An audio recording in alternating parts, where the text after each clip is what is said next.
Hi everyone, I'm Kaya with exercisesforinjuries.com. Welcome to today's video, using yoga to gain strength.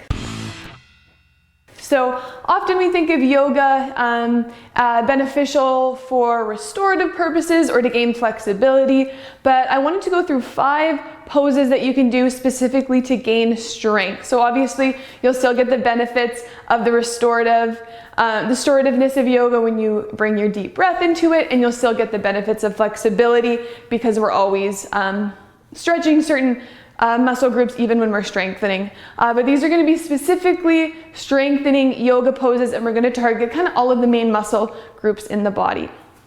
So the first one is a warrior 1 / high lunge. So depending on who your teacher is or what lineage of yoga you're doing, this might be called something different, but really it's just a lunge. So we're going to step back with one foot, and our stance is dependent on a few alignment principles. So we want the front knee, once we're lunged into it, to stack over the front ankle. And we want to pull that back hip forward. So whatever leg is back, pulling the hip forward to square off the hips. And then we're going to straighten through that back leg to stack the heel over the toe, really engaging through that back leg. So this is our foundation for the legs. Now I want you to grow up out of the hips, so we're not sinking down, collapsing.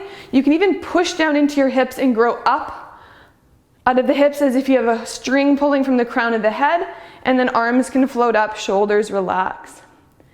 So we're taking this pose that, you might think of more as just strengthening the legs, and now we're engaging our core, and our arms are also being worked a bit as they're held up in the air. So deep breaths here, 5 to 10 deep breaths.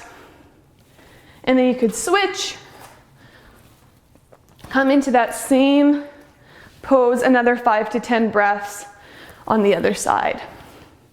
All right, so warrior 2. So from this warrior 1, all we have to do is bring that back heel down so that the edge of the back foot is in line with the short edge of the back of the mat. The front heel is just kind of intersecting either through the middle of the foot or with the heel of the back foot. Lunging into that front knee, again, we want the knee to stack over the ankle. I'm going to press into the back edge of my back foot, keeping my ankle, knee, and hip in line. And then from here, again, growing up out of the hips, tilting the tailbone down towards the floor. Arms can float up. Again, shoulders are relaxed, so we're not bringing the shoulders towards the ears. And then gaze can come over those front fingertips.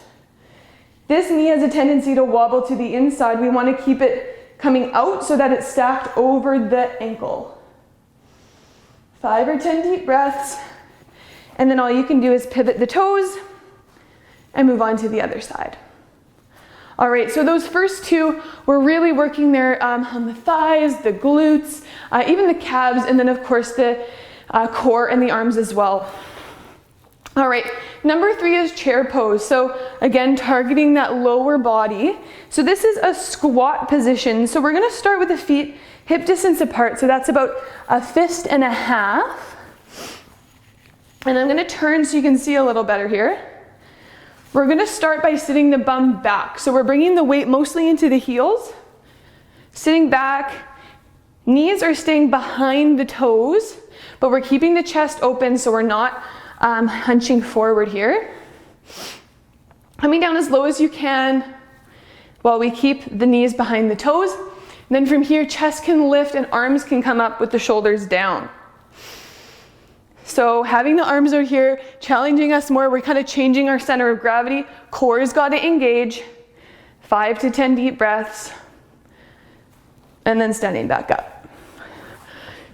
So with all of these, you can do them once, you can hold them longer to make it harder, or you could cycle through them. So do each of them 2 or 3 times.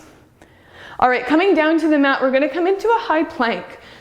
So obviously high plank isn't yoga specific, but we do use a high plank in a lot of especially flow classes.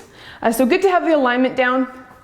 So starting from a tabletop, we're gonna stack shoulders over wrists. We're not hyperextending through the elbows here. So soft bend in the elbows, spread the fingers wide, index fingers forward. And we're gonna come up onto the toes here. So again, we wanna straighten the legs so that the heels are stacked over the toes, pushing away from the ground. Now the shoulders, if they have a tendency to come up to the ears, we need to pull them down the back. Core again, tailbone's tilting down, so we're not doing this tilt, we're doing the opposite tilt. You might feel a little bit shaky. Shoulders over wrists. And if this is too difficult, you can always come down to the knees.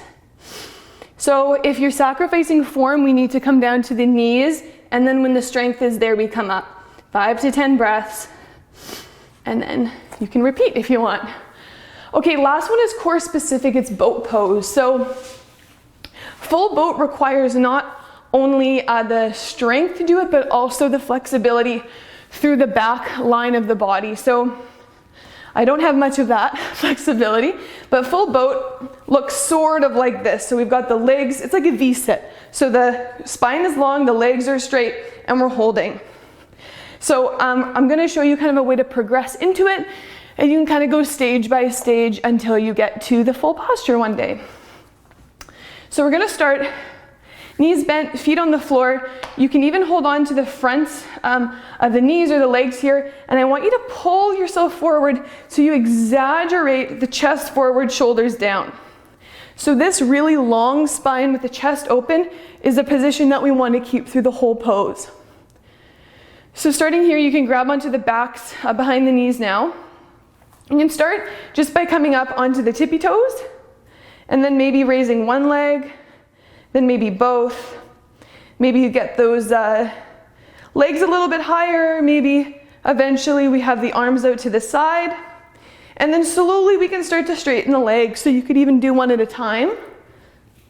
And remember, this isn't just strength, this is flexibility as well. So always keeping that long spine, shoulders back, and then eventually maybe we come into the full pose. Again, we want to have that deep breath. So if you ever find that you can't maintain that deep breath, then we need to ease off because we've come too far. So 5 or 10 deep breaths of that one, and that is the 5 yoga poses that you can use to gain strength. So I hope you enjoyed the video. If you did, please subscribe, like the video, leave us a comment. If you have any questions, leave us a comment. And make sure to check out exercisesforinjuries.com for a bunch of wellness, pain relief, injury rehab, all that kind of stuff, a bunch of free information for you there. So thanks for watching. I'll see you all in a future video. Take care.